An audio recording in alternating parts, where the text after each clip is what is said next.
Welcome back. Well, let's see if we can find the clues in these prophecies as indicated by the numbers we found. If we put the numbers in order, sort them by their number value, then the first number is 1, 4, which means that we have to look in section 1, which is this book, and then the 4th line. And we need to count all the lines, including the blank ones. Just count the symbols at the start. That's the easiest way to do it. So the 4th line is the door lies at the end of the path. The next one is 138. And that one is the passing of time brings the path to the gathered.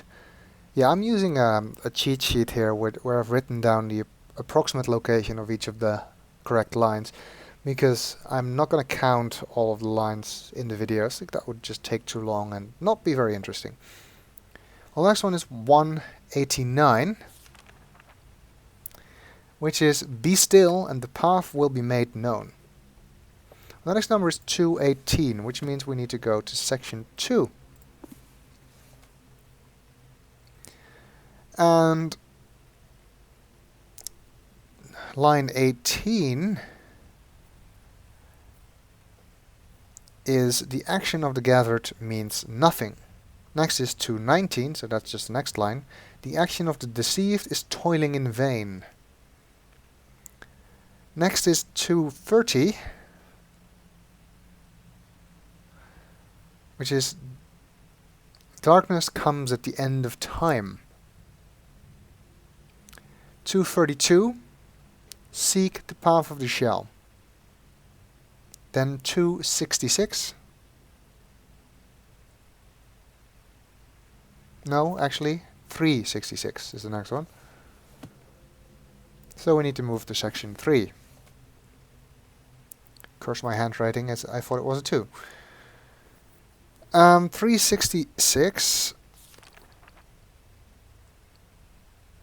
is the passing of time brings the past to the present. And I wonder if that's actually just meant for the path of the shell room, or if that's also supposed to be a clue to the 2 Barrow caves, where passing of time brought the dropping of the pellet to the present in the lower cave. But I'm just guessing there. I'm not sure if that's actually related. 372 is the next one.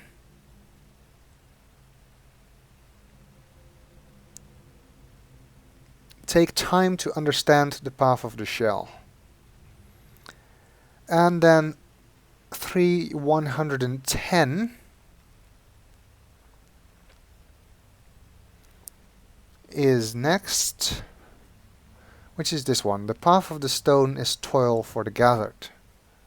Next up is 410, which is section 4 then. The number of the watcher is 625. Then comes 452.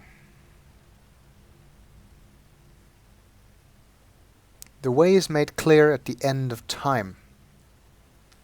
481.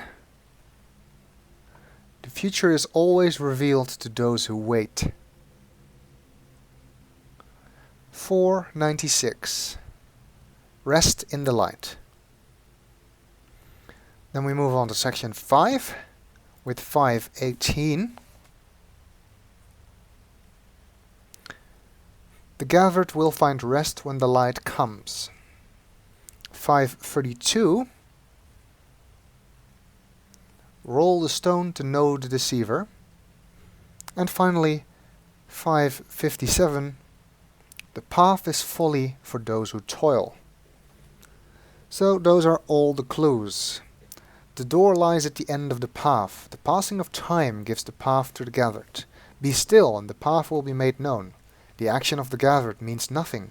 The action of the deceived is toiling in vain. Darkness comes at the end of time. Seek the path of the shell.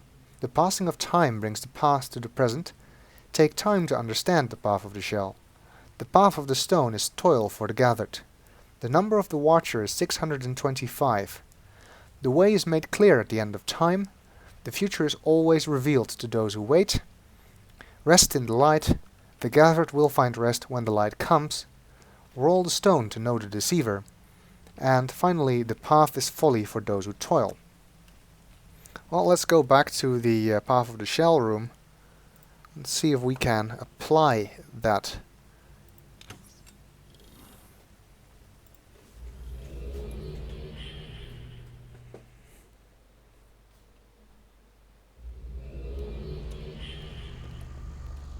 Well, what we expect is that the Path of the Shell will give us access to the Great Tree.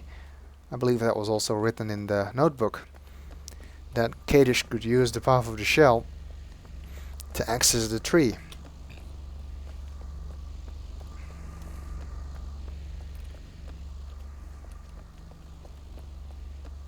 So you wonder if that is in fact true. So, the Path of the Shell puzzle. What do we do with it?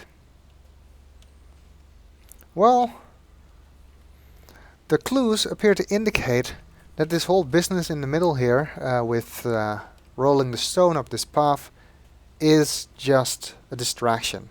Doesn't have anything to do with the puzzle.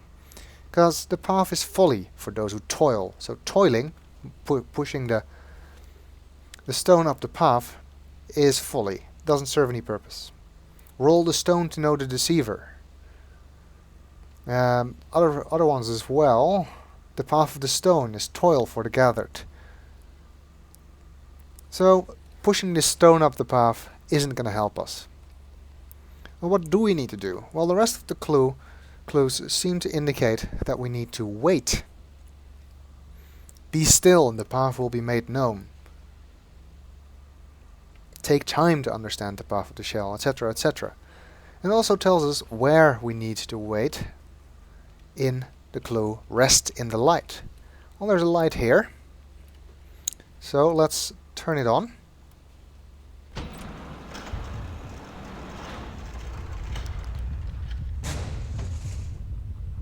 And you can actually hear a... oh, the ball comes back down. You can actually hear a timer being started. Just hear a faint ticking in the background. So what we need to do is wait in the light. Just don't do anything else. Stand still, wait here. That's all that we need to do. How long do we need to wait? Well, the clues tell us that the number of the watcher is 625. So once again, we're going to have to wait for 625 pro round T or 14.5 minutes. So once again, I will edit this video to make that amount of time pass in an instant.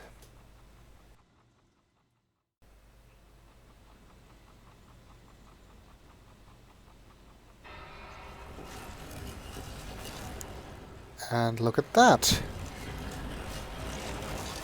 Time limit just expired. And some steps slid out of the wall there.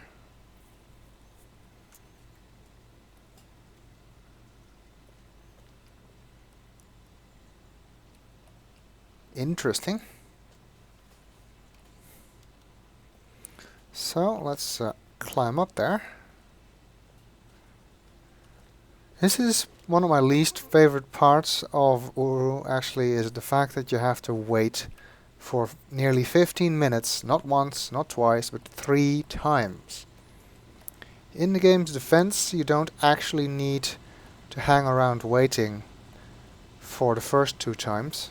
With the oven, you can just leave, you can even just turn the game off, because it will actually count time passing even when the game is not running. And then come back later when the oven is finished.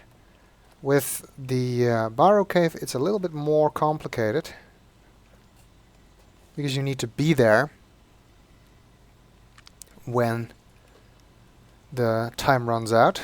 And with this one you do actually need to stay there. I guess that plate beneath the light contains a pressure sensor or something. Well, where are we now? We're on top of the end of the path of the shell. There's some gears in the wall. And a strange looking sphere here. As well as a button. But we'll find out what that does in the next video.